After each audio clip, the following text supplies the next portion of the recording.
it's like ornaments, it's like decorations, it's like this body actually doesn't matter, so they just decorate it and like make it talk something or make it say something. And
so it's like I did the shoot with Alan at first, which was me getting dressed. Like I start from naked to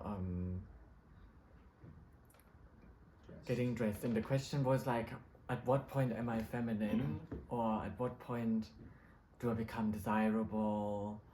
And that was that shoot, and I tried to capture that in like a timeline. Then my next step was doing the clothes, which is always a way of how I know how to communicate. So I make these clothes, and these are answers to these questions. Like the way I zip this is like showing a little bit of this, showing a little bit of this. It's like a conversation with my own body and how I understand my body. And the whole question was like, would anyone try this on as well? And what part of the biggest question I always have is, am I alone in this? You know, like, does anybody feel this as well? Or is it just me who has all these questions? So that brought me to the third step, which is what we're doing now. It's like me asking these questions, which then has not so much to do with the literal clothes. Like, I wanna like you guys to try on and come into this world, and this is kind of like the hub of like experience your environment. Where I'm like, this is my environment where I'm like doing a lot of these processes and like trying to understand a lot of things.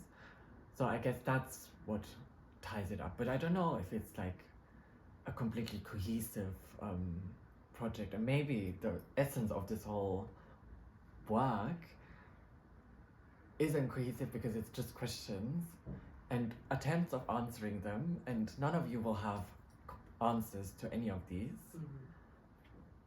But I guess what the essence, the work is asking questions, and I guess coming to the terms of like, it's okay to ask these questions and to be ever asking. Like we will never know, who are you? Why are you like this? Because that was like my working title. Who are you and why? Because that's what keeps me awake at night. Or sometimes I'm like, when I spoke to Ariel earlier, I was like, why do you think it's important to ask these questions? Like, is it important to talk about yourself constantly, or like talk to yourself constantly? Isn't it like incredibly vain? Of course, it's situation. This is really nice detail. In it. We are naturals. I went out to my birthday. Do you remember? Yeah, I still think it's really important. Again, like I think there can be a lot of moments where you're like, oh, you know, like there's all of this kind of heartache in the world, but I think if you don't allow yourself to like build the work that like makes you happy, then yeah, you're just gonna be like stuck in sadness. And that's kind of what the world wants. I mean, not everyone, but kind of these bodies of power that kind of tire everyone out. Like that's their end goal, so that you're so tired that you just be like, oh, I don't need to do this anymore. Like, what's the point? That's so you know? good. Because I was because my work is so like, or like what I do or what I ask myself, and as again, you know.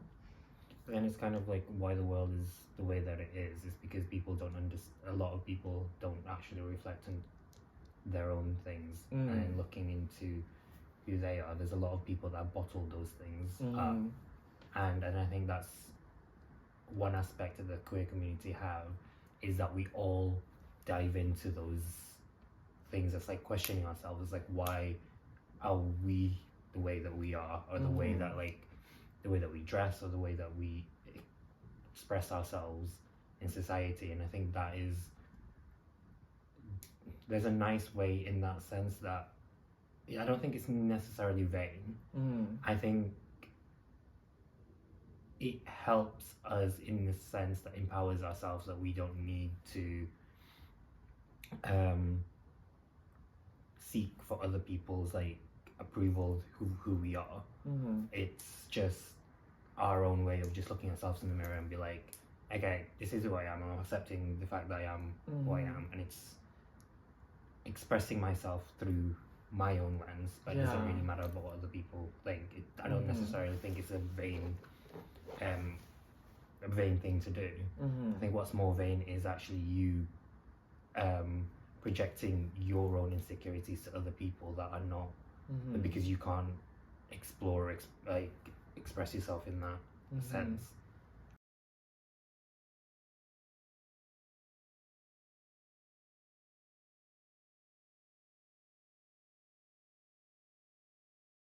No, I don't think it has changed. I think it has evolved. I think that the feeling of not belonging to any gender stereotype has been with me since a very, very young age. I think I've told you this many times about when I was still a little kid and I hadn't grasped the concept that theoretically you grow up to be the person that you were born like. And I remember thinking that I wanted to, which one would I want to be when I grow up? Because I didn't understand that you either grow up to be a man or a woman, theoretically.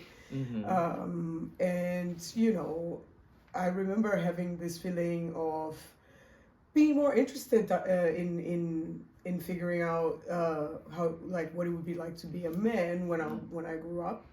And I think that had a lot to do as well with idolizing my dad and not having the smoothest of relationships with my mom back then.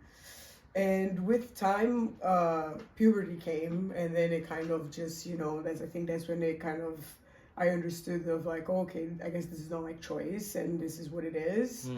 And then I lived with that for quite a while, not really understanding. And so I was very tomboyish, but at the same time was always interested in like dresses, but like not to the day-to-day stuff. Like, so I would be like very tomboyish. And then if I was going to a party, I would be like excited to put on a dress, for example. And that always felt natural to me, but I would get feedback from other people that was kind of strange to them. So like if they knew me on the day-to-day and then, you know, like at work or something, and then there'd be a party and I show up in a dress and they'd be like, oh my God, I would have imagined that you would come in a dress. And to me it was always like, what? And then from then on, I guess I started having more of like I need to choose one or the other. So I would go through phases of like not wearing anything feminine at all, and then kind of resenting that, and then trying to wear more feminine stuff, but not really finding my style with it as much with ease, because I guess I was like kind of overthinking it. And then since we've met, I think that I've found a lot more my style, my feminine style. So like for going out, I feel like I dress a lot more feminine than I do normally. Yeah, but is that actually feminine? Because that's what I always ask myself. Just because we put on lots of makeup and we like with tights or like Yes, these show like garments. skin, It's not. Why does that make it feminine? Because I don't think I look like a woman right now necessarily. Like I have this crazy hair and like whatever. That doesn't necessarily make me more.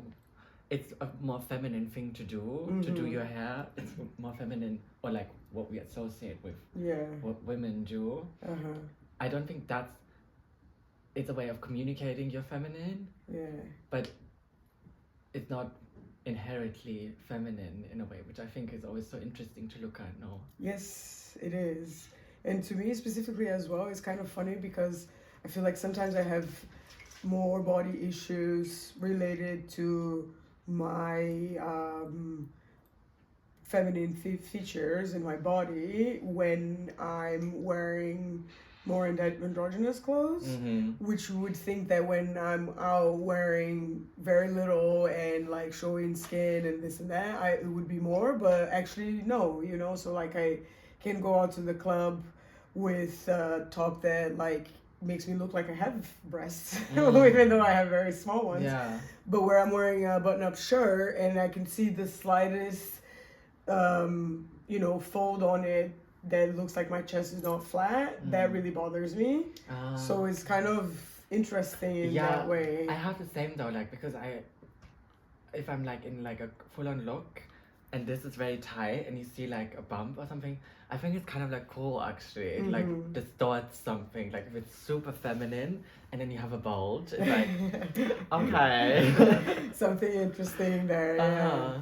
Exactly. But yeah, I mean, I think that's why we kind of go along quite well in that sense, because I think both of us were very much trying to understand these both sides inside of us, and we're feeling quite isolated with like no one really understands. And even though we were basically at opposite ends of it. No, but I always say this, we were like so opposite that we met at the other end. Exactly. Exactly.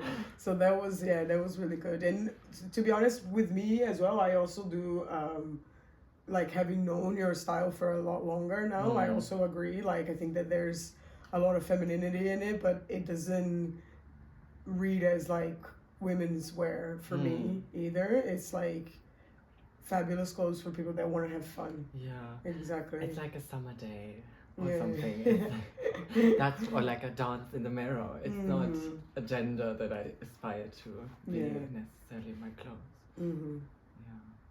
Next question: have you ever worn normal clothes? There's just like no like safety or like But yeah, I think I've been able to pick it up quickly again, because when I like growing up, I was like constantly around people who were like, oh, you guys do not like care about me, you know? So I think it's like easier to kind of like tell quickly, if that makes sense. But you're saying people don't care about you. Was that due to like your identity or do you? Yeah, definitely. Like I think most of the people I grew up around, like especially just my high school in general, it was like predominantly white and conservative and like very, very conservative. So I would have conversations with people and just like friends where I kind of realized that I was like angry all the time, or I was arguing with people. I was like trying to convince people that I deserved just like empathy and like not even empathy, but I deserved to like be alive, you know, like I deserved like safety and love and like care. And that's a very, I think, confusing thing to have to navigate when you're young. To be like, okay, these people, if I was like shot in the middle of the street, these people would probably try to find a way to blame me, which is like weird. It's wild.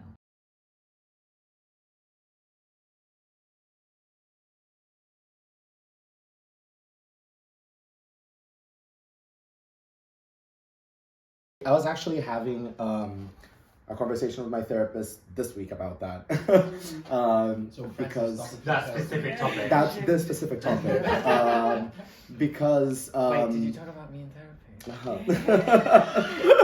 love when people talk about that therapist. She was like, how can I turn her back into the way she was? Exactly. Let's bring this back to sunshine and Bavarian forest. No, yeah. It was actually like it was a bit of a tough week. But I found out that one of we haven't been close for many years, so it didn't affect me very much in that sense. But 10 years ago we were very close. We then were very apart, but anyways, this friend he committed suicide this week, and I found out through mutual friends. And this is the fourth person that I know in the past 2 years that has committed suicide. And we had that episode, had this whole manic tantrum. Yeah. And then I was just and then I heard this news from my friend, and I was just this is crazy. We're dying, literally dying. And but I was it's crazy because at the same time I was I feel like there's something really valuable happening here. I feel like there's something really important in nightlife, and I feel like there's something really important in these spaces about identity and about lifestyle and about freedom and about liberation. But it's coming at such a cost. We can't do this without being self-destructive, and we can't do this without sometimes feeling just really isolated and alienated in that process. But that's what I was talking with my therapist about. I was I feel this guy that I met, that I had the episode, I was very worried about him because he's 21. So I was you're very much in the beginning of your journey. So I feel like you haven't found your people yet, and you feel very vulnerable to the opinions of others, and you feel very alone because it is very isolating. I think sometimes when you go out, you just meet a bunch of people who are there for the high of the moment, but who don't connect emotionally at all. And I was... But it's not at all. Well, no, I agree. I think it's, it is happening, but I feel like you really have to know who your people are to be able to connect with that, because otherwise it just feels very disposable. You'll have a moment where you connect with a person there in that moment, and that feels very real, and then the week comes, and then you want to continue that, or you want to bring that out of that space, and then you just can't. You realize either that the person is not available, or that when you do go to talk outside of that moment, it just doesn't. So I think for me it's if I weren't going out knowing who my people are, knowing where I have my true connections, I feel like for me it would be more isolating than filling, if that makes sense. And yeah, I think, I don't know, I've just been in this moment, I'm always talking to my therapist. I feel like we're always walking a thin line in that sense. And I feel like it comes from the fact that we have gone through an experience of having felt isolated, and having felt marginalized, and not understood, and not connected. So sometimes we need this cathartic sense of euphoria and full liberation, and no rules are allowed to be able to connect in that place of belonging. But I feel like you need to be very aware of yourself to be able to navigate that without getting lost. Yeah. I don't know. What makes a good friend? Someone who's there for you. Someone you can tell the nonsense to. Where you just feel home, no? I feel like friendship is also feeling of home. Now my friends are my home. Now my friends are also part of what I'm in my work, in my the way we live together. It's this almost this performance, this society, sometimes even a little bit a how do you say a rebellion against society or resistance, maybe. No, resistance is a bit too strong word. But just it's a more political statement. It's making your own society with your friends. Yeah. And, building your network and taking care of each other. But it's not, friendship is not necessarily I want something from you. No. That's, I feel it's hard though. For me, I struggle with that I'm always worried I ask too much from my friends. But then we all show up for each other so strongly. Well, yeah, because I think that's what I find about like London as well. Is that you find your own kind of community and your own like family as you would surround yourselves, like your chosen family.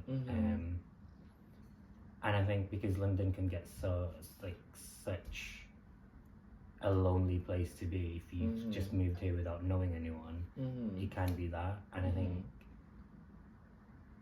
finding the right people around you can make it feel like it's at home. And it's kind of like, that's why like friendship is important within our space and our like community. Is that the people around us is like understand things that we've gone through, but not necessarily the same as like the same things. But it's Like oh yeah. Let's see. Oh my god.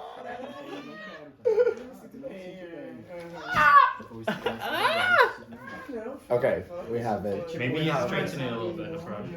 That, since you mentioned that the moments of silence, like that has stuck so much to me. Like, and I think that safe space, it's not about like, you know, the conversations. It's about that moment of just like sitting in silence and looking each other in the eyes and know like we got each other and we know each other beyond this moment. And I'm not gonna let like the vulnerability of the moment and of how you feel like when you are like on a high in the middle like of a night out, like which can sometimes be overwhelming, like, and I think can make you feel very vulnerable in a sense of like questioning what you're saying, questioning what you're doing, questioning like who you're talking to, and it makes you feel like you're this like elephant sometimes of being like, oh, I'm saying like all the wrong things, I'm being obnoxious, like I'm being so inconsiderate, I'm trampling over people. And that look of being like, and you these have are that my one people. person Exactly. you just sit down with. Exactly. Like, it doesn't matter. It doesn't matter. Yeah. Like, it doesn't matter because this night doesn't define our relationship. This And night this doesn't is also define me. friendship, I guess. Yeah. Back to what we were saying is like, it doesn't matter. You can do whatever. Yeah. At the end, like, I will tell you off. I Yeah. will Yeah. do whatever I feel you need. Yeah. But it doesn't matter. Like, I'm still your friend. Like, Yeah. because for me, this is for life. Yeah. Exactly. That's so cute. Yes, 100%.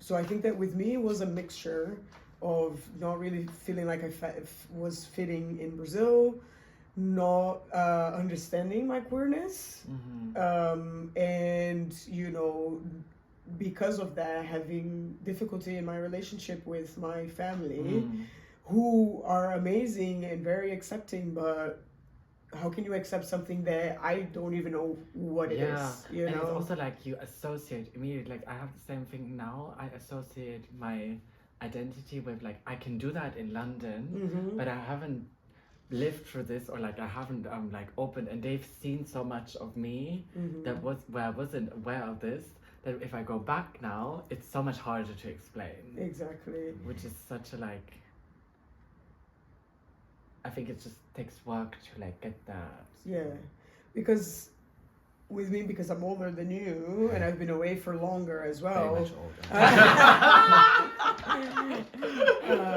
But yeah, like I feel like now is the point that when I go back to Brazil, I receive love from my family. Yeah. And to them, I guess as well, it just gotten to a point where it's like, even if we don't understand, we don't care. We're happy that you're here. We're happy to have you. You know, like my mom, I can notice so much from like the troubled relationship that we had when I was a teenager to now, when, you know, I call her and we are on the phone for like an hour and she's so happy about that and I'm so happy about that. that she's just thankful for me finally being who I am, and that I'm happy with it. And whether she fully understands it or not, it doesn't matter to her. It just matters to her that I'm her kid and I am happy, and then I love her back the way that she loves me. And so that has been something that it has taken me more than a decade not living close to them to be able to get to this place, you know. And I think that most of all, it was me being able to understand and accept myself that made it more like easier for me to interact with them, because now that I know who I am, and I have that as like something that I understand, and like I know what I want for myself, what's coming from them can't do anything to me, you know. There is no aggression or anything like that, but what I would before interpret as aggression or as, you know, not welcoming, now it doesn't matter.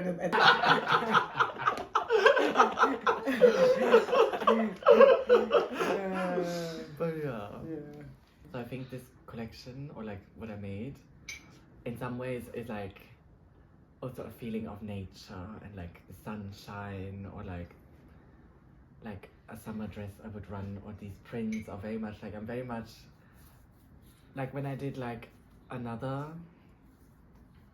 body of work a while ago, it was about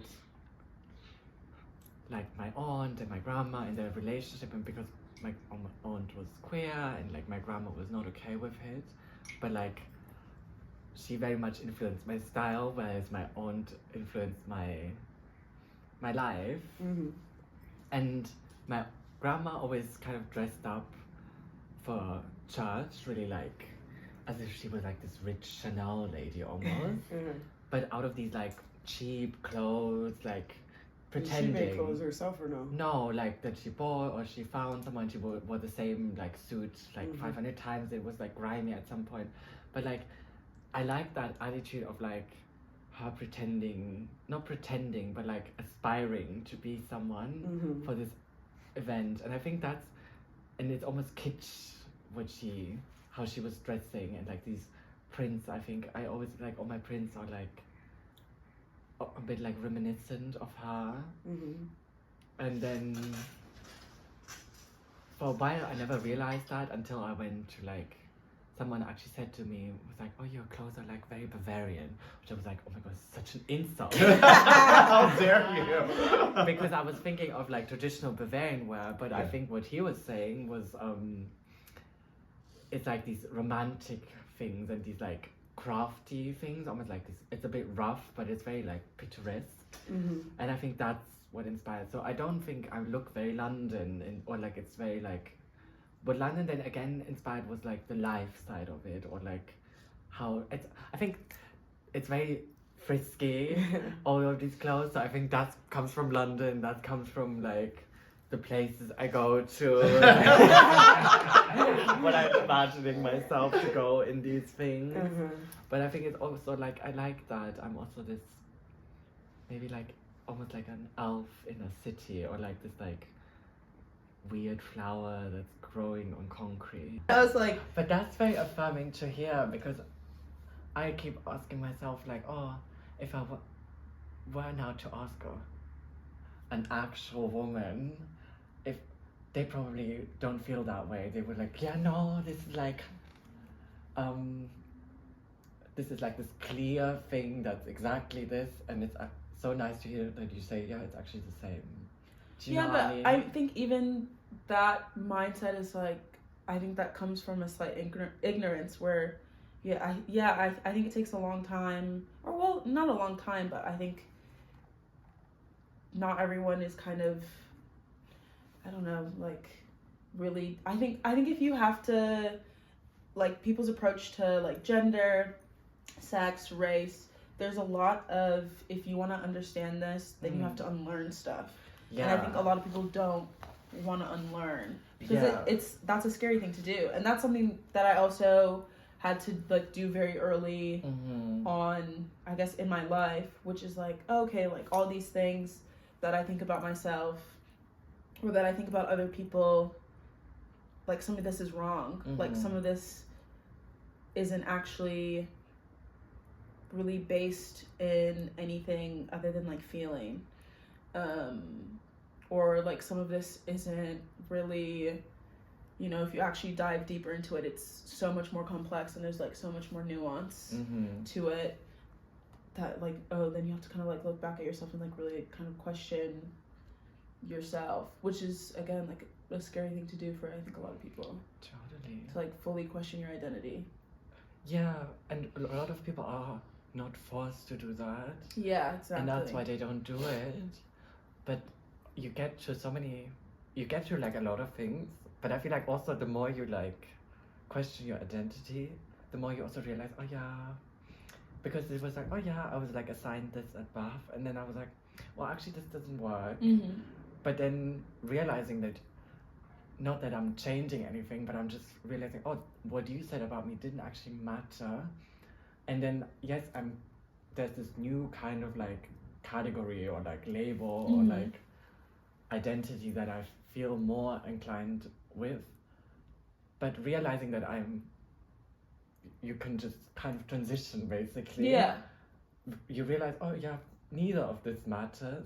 And then I like that about this whole process. Is like, oh yeah, actually nothing matters. I mean, which is also a very nihilistic approach, because then when you do that too long, you're like, oh my god, actually nothing really matters.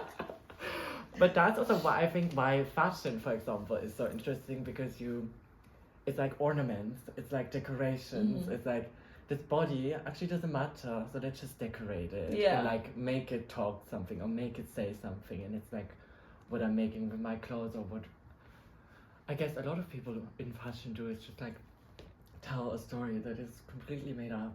Yeah. And based on obviously all these identity researches, but I think that's quite, it's a freeing thought. You hold your head so high walking with these like fashionable outfits and like really glamorous clothes, but like walking in the street just wearing t-shirts and jeans, would you have your head down? Because I had that experience, like with me and my ex, we swapped clothes, and he was wearing my outfit that was a bit out there. He was in a t-shirt and jeans, and I just walked out of the house and I was like, I can't be seen wearing this, and I don't feel like myself. I feel so uncomfortable. Also, like for me, it's like very like, you guys are used to seeing me like at my house like without makeup or something, but it's just close friends that I would like allow in. I guess maybe it's also like a shelter or like whatever, but it's just like, and also for me, I guess it's because like my body is either naked or like naturally was supposed to be something that it's not. So I always feel like I had to add something to actually become who I am.